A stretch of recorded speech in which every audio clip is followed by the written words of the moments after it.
Hi, Roman. Hello again. Hello again. Here we go.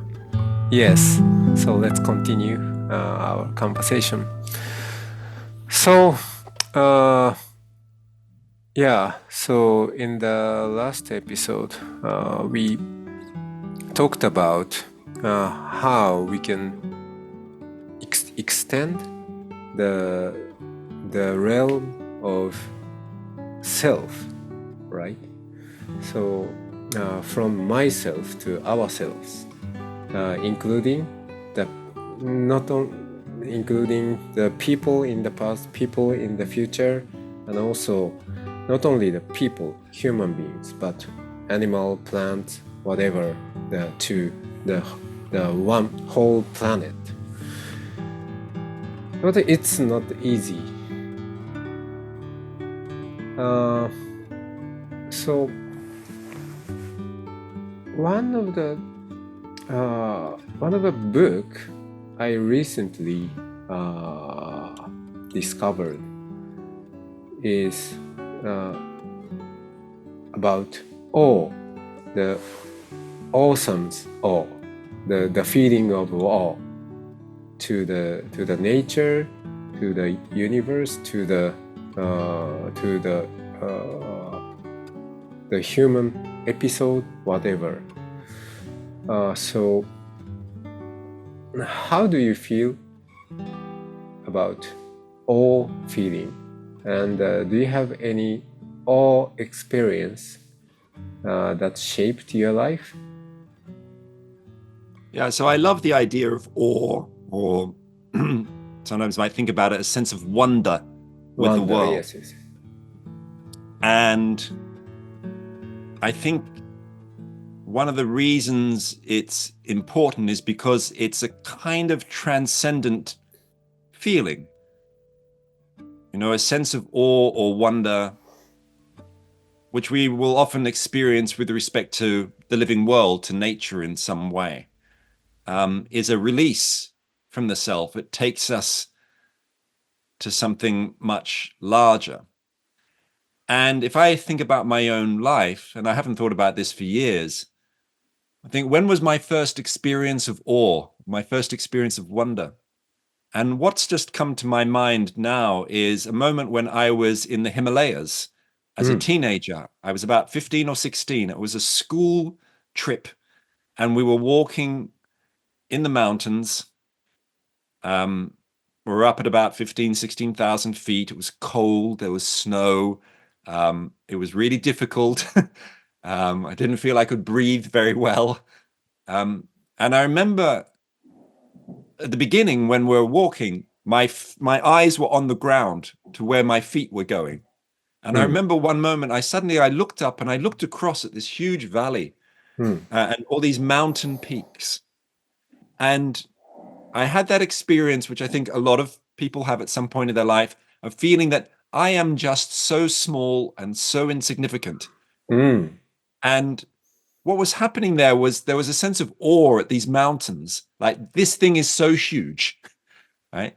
But of course, the next thought was, I am so small. But what was interesting about it, reflecting on it, of course, is that it was really a moral or ethical insight, which was that my self does not matter very much. Yeah. My problems do not matter very much. My ego doesn't matter very much. On the great scale of the history of life. So, did you feel miserable? No, I didn't feel No, miserable at all. no, yes. I mean, I think I can't exactly remember, but I felt this sort of sense of being something larger than myself. Yeah. And, you know, I've always tried to find those moments, but to try and find them indirectly. I think if one goes out looking for transcendent experiences of awe and wonder in the world, it can be quite difficult. It's like, you know, trying to catch a fish with your hand or something like that. You know, sometimes you need to look at the spaces in between. So Yes. because that's partly, in a sense, maybe what the idea of pilgrimage is about on some level, that Hmm. you're engaged in an activity Yeah. which has quite maybe a physical and practical aspect to it. Like I Hmm. am walking from point A to point B, but there's something about the nature of the journey which takes you somewhere larger. Um, and so I think, that's interesting. But I also find a sense of awe in the microscopic. Hmm. Um, I Hmm. recently read a very interesting book by a friend of mine, the British environmental writer George Monbiot, and it's called Regenesis. And it's about our relationship with the land. And the first chapter is all about the soil. And in fact, he talks about the soil at a allotment or a community garden that I've shared with him and our families have shared together for many years. And he talks about all the microbes and the worms and all the creatures that are in the soil that help make the soil rich and fruitful so that our apple trees can grow. Hmm. And he made me see awe in the soil, Hmm. which I'd never really thought about before. I think our ideas about awe are manufactured by culture. In other Yes. words, we're supposed to feel awe when we see something gigantic, like I did with the Himalayan mountain range. All You right. know, All right. I think Right. there's also something natural there, but I think it's also a learned experience to some Hmm. extent. Um, but it was wonderful to see or feel that sense of awe in something microscopic, like all the creatures in the soil. Hmm. Um, and let me add one little thing to it about this cultural aspect, which I think is really interesting. So in Britain, in the 17th and 18th century, or say before the 18th century, when people looked at mountains, they often wouldn't feel a sense of awe or wonder or as this is something good. They would see terror, or they would see that a mountain range like the Lake District in the north of England, which everyone loves visiting now and going walking there. Well, Hmm. in the 16th century, this was a place where trees didn't grow, that was barren, where you couldn't Barren. grow food. Hmm. It was seen as a dark place, a Hmm. place that you didn't want to be, right? Hmm. I don't think people felt awe in the same way. Maybe they felt more fear, perhaps, Hmm. or a dislike of some kind. So, what creates a sense of awe in us is partly, I think, a cultural inheritance. Hmm. Um, and I mean, I say that partly because my background is very much in sort of sociology, the way that Hmm. culture shapes who we are. Um, but yeah, it's an interesting question. I mean, if I asked you, right, what is if you think about a first moment of awe Hmm. in your own life that changed who you are in some way, what would you say? So, the feeling of awe uh, includes some amount of fear. And in that sense, in my experience, one of the first awe I felt in my childhood was when I firstly experienced my family's death. So grandmother passed away when I was around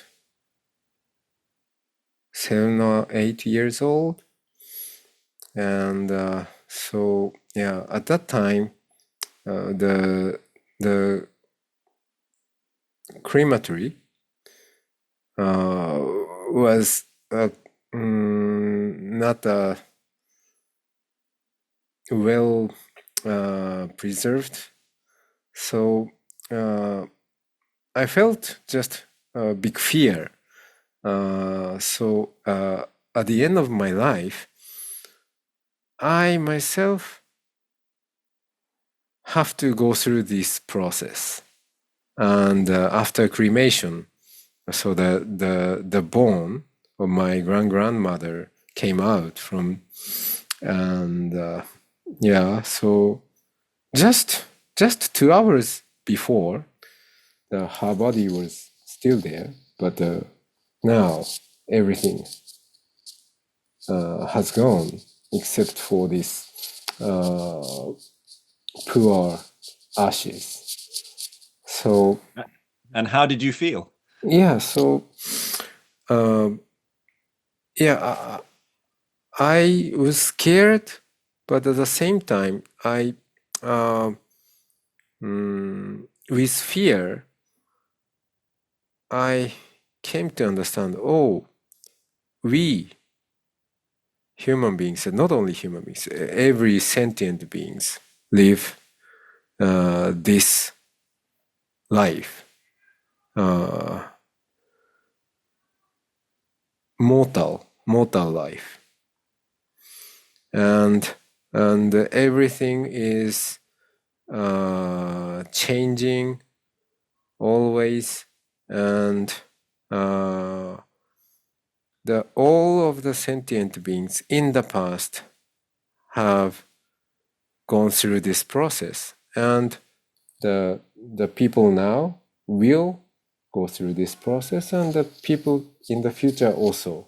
So I felt the enormous uh, connection of uh, countless lives.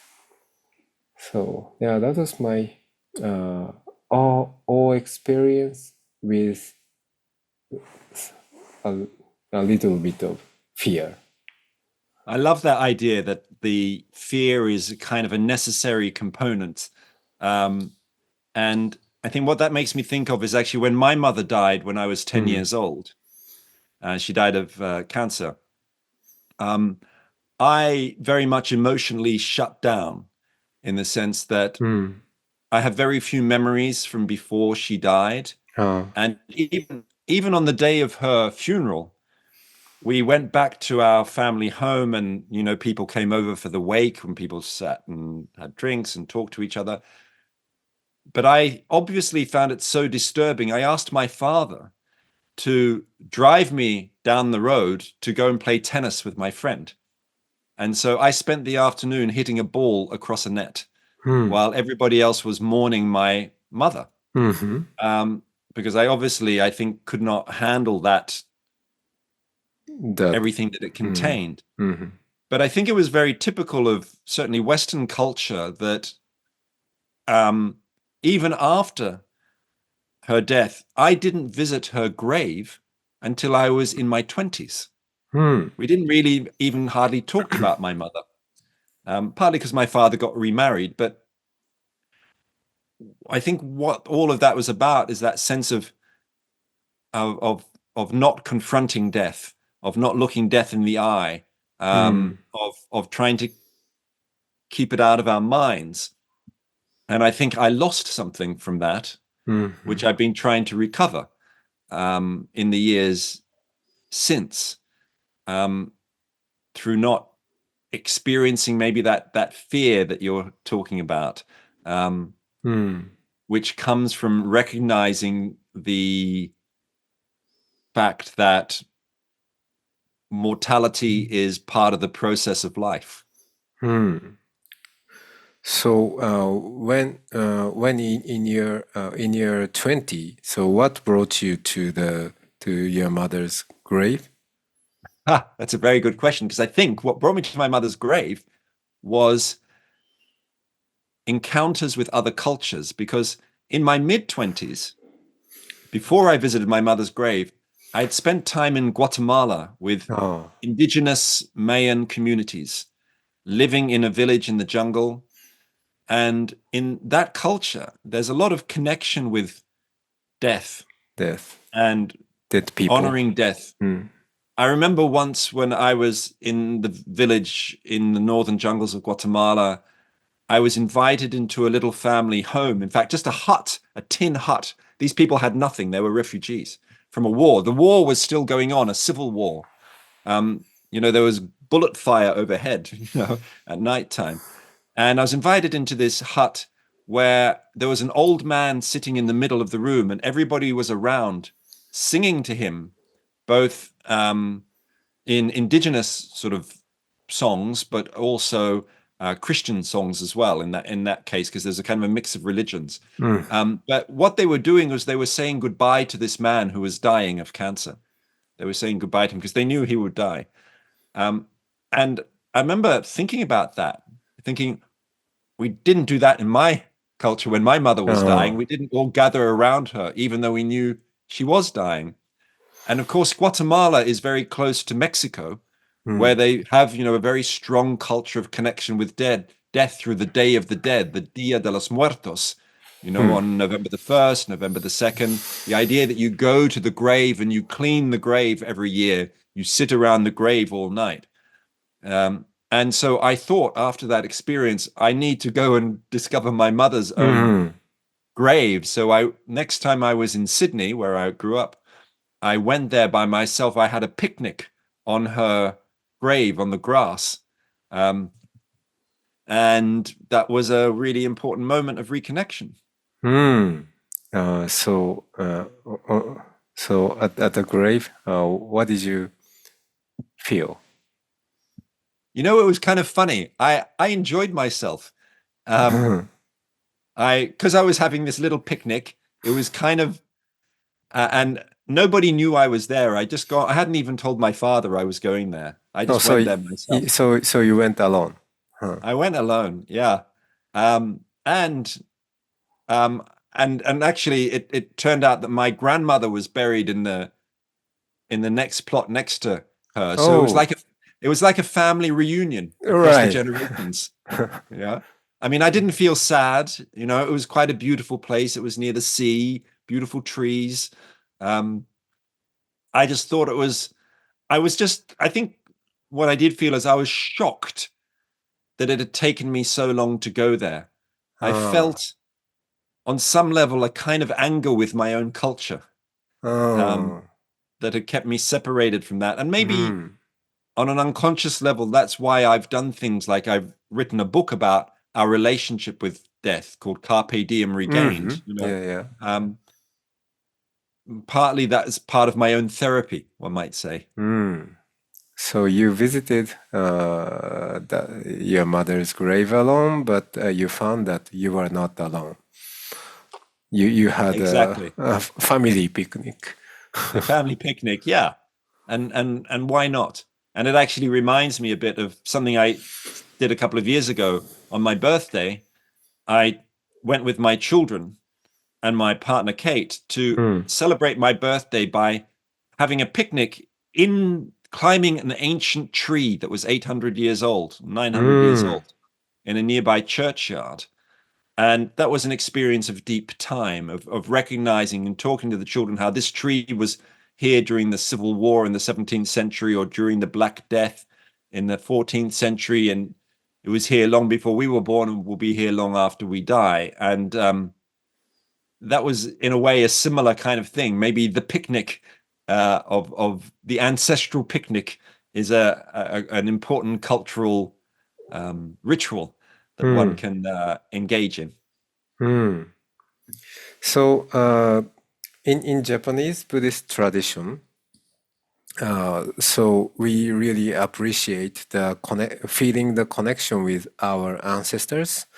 So every year, or so in some years, we have a ceremony to give respect to our ancestors, offering some incense or the foods or something that treats the dead people, and inviting Buddhist monks to offer some chanting. And this ceremony is called Hoji, or Dharma service. And so this okay, so in this episode, this could be the last question to you. So I like to hear your idea about what kind of concept do you want to have this ceremony? I mean, the Hoji ceremony for. So yeah, I love to. So to make my intention clear, I love to give you an example. So okay, so to be a good ancestor for the future generation, right?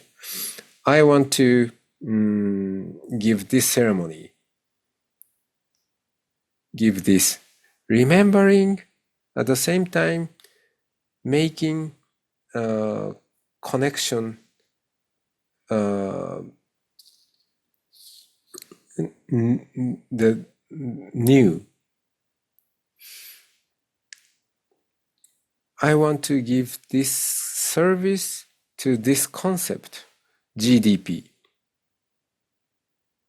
Because yeah, so the concept of GDP has been useful, and I appreciate that fact. But now, so the concept of GDP is getting kind of obsolete out of the context in this society. So giving respect to the work done by the concept of GDP so far, I want to refresh my relationship with the concept of GDP. So if you have this type of ceremony for some concept, so what do you want to give this ceremony for? For what kind of concept?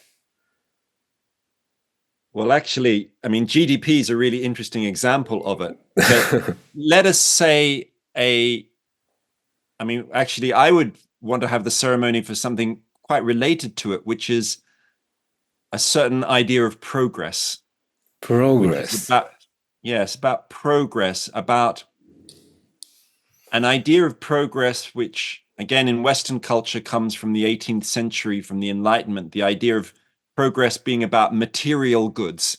I need more material goods to make my life better. Mm-hmm. I need more stuff, right? And that's connected with GDP, obviously, but it's a sense of materialism in a broad sense, consumption.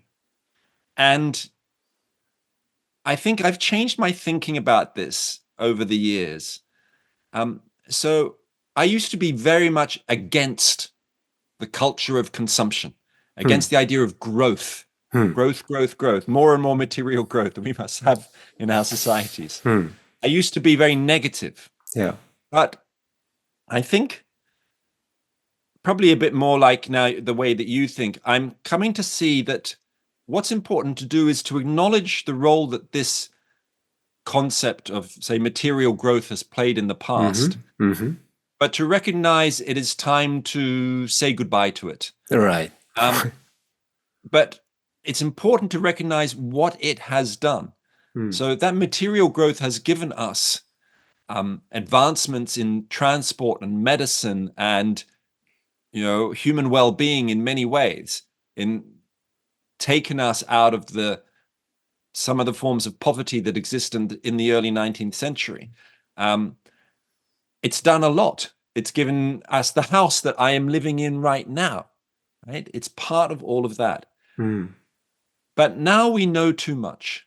We know that a material consumer lifestyle is a form of death for the planet and also for ourselves, because it's pushing us over the dangerous planetary boundaries of carbon emissions and biodiversity loss and ocean acidification, all of these things. So we need to look back on this ancestor, and of material consumption and progress, material progress, let's call it, and say, thank you. for Yeah. what you have done for Mm-hmm. us. But I'm very sorry. We now know your time has come. We now know more, and we say goodbye to you. And we will give you a ceremony, and we will stand around you like a dying grandparent and Hmm. say, it was good to know you. We loved you. But now we have to move on to something different. Hmm. We have to let go. So it's about a kind of idea of release of Yes, something. release. And I think one of the reasons this is so important is a very practical reason, is that if you're talking to people about we need to move to a post-growth economy, a new sense of progress that's Yeah. maybe based less on materialism, but based on a sense of well-being or spiritual development or something, Hmm. people can feel very attacked if you say to them, everything you've been doing is wrong, Right. you So know? feels some negation. Negation, exactly. You know, it's like if you go to someone who's worked in the oil industry and say, your whole life has been terrible because you've been producing fossil fuels which have been killing the planet, right? That's going to be probably not a very effective way of getting them to join you Right. Right. in Right. a Mm-hmm. new On kind board. of Hmm. bringing them on board, because they're just going to put up a wall and say, no, I deny what you're saying. So I think the strategic thing to do is to say, you know, all of that oil and gas that you helped bring out of the ground and all the coal, that was really important. Fantastic. It gave us all sorts of material progress, housing, education, health, and all these things. But now we know that it's time to say farewell to this and let us move on to something different. So to say to them, you weren't wrong, but we now have new information. We're now wiser. Hmm. So let's be wise together as we have the ritual. We say goodbye to the old world and we step into something newer, a newer kind of adventure with what it means to be human, a different shape of progress, something, a different way in which it is defined, something that's a way it's defined more in terms of human relationships or Hmm. human freedom or into being, as you're saying, right? I like the idea of progress towards a deeper sense of interbeing, Hmm. you Mm-hmm. know, to deepen the connections. Mm-hmm. um, because human beings like progress. We Yeah. we like the idea, in the same way that a baby starts crawling and then it starts to walk. There's a Mm-hmm. sense of progress there, Mm-hmm. right? I think that's part of who we are, but we can have progress towards many things. So Yes. let's leave behind the material consumerism one, um, and have the kind of hoji ceremony, um, which lets go of things like GDP, as you say, or progress more broadly, a material sense. I don't know. What do you think? Yeah, so I totally agree with you, and I really uh, appreciate that you express uh, my intention correctly and even more beautifully. So yeah, I really thank you. So yeah, GDP and the progress, obviously the ones. Which we need to have Dharma service, the Hoji ceremony for. Yeah, and it is very important, as you said, that uh,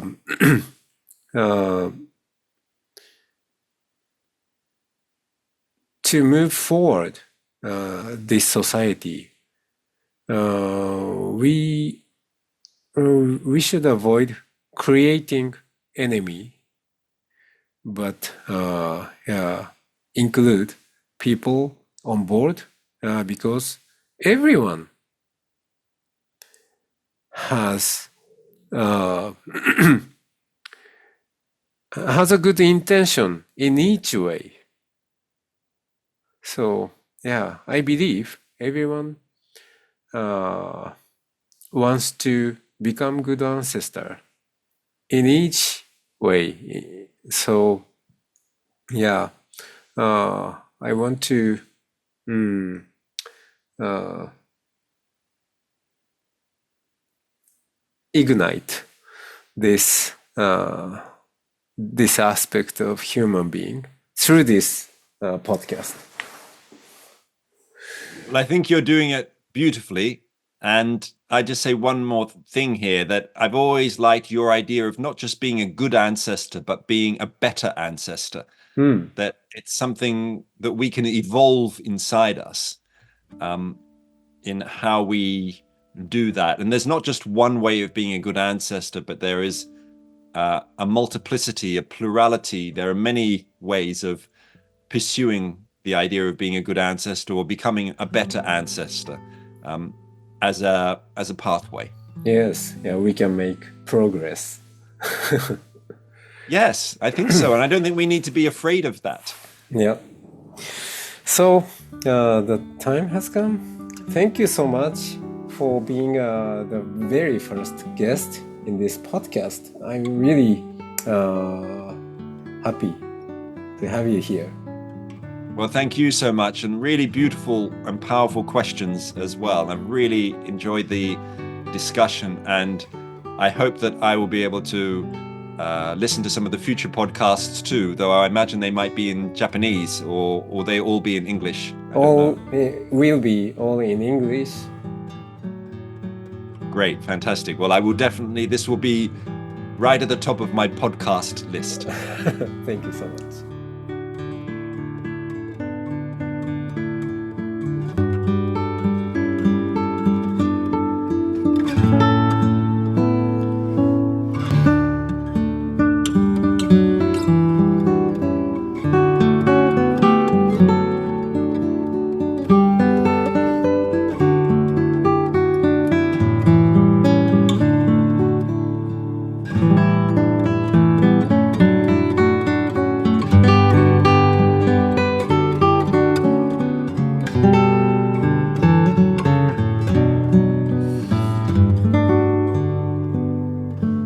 Thank you.